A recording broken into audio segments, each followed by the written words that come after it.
Where the Wild Things Are. Story and pictures by Maurice Sendak. The night Max wore his wolf suit and made mischief of one kind and another. His mother called him Wild Thing, and Max said, "I'll eat you up." So he was sent to bed without eating anything. That very night in Max's room, a forest grew and grew until the ceiling hung with vines, and the walls became a world all around.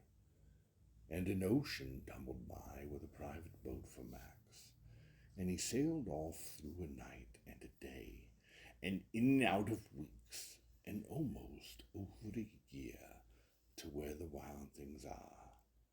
And when he came to the place where the wild things are, they roared their terrible roars, and gnashed their terrible teeth, and rolled their terrible eyes, and showed their terrible claws, till Max said, "Be still," and tamed them with a magic trick of staring into all their yellow eyes without blinking once.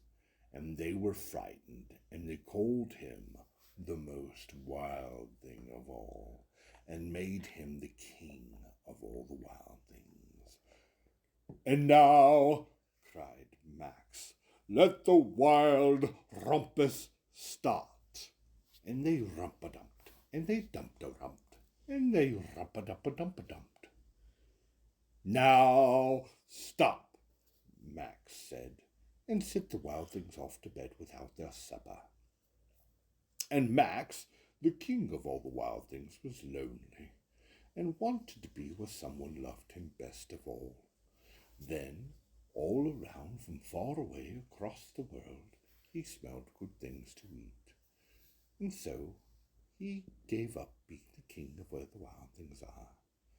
But the wild things cried, "Oh, please don't go. We'll eat you up. We love you so." And Max said, "No." The wild things roared their terrible roars, and gnashed their terrible teeth, and rolled their terrible eyes, and showed their terrible claws. But Max stepped into his private boat and waved goodbye, and sailed back over a year, and in and out of weeks, and through a day, and into the night of his very own room, where he found his supper waiting for him. And it was still hot.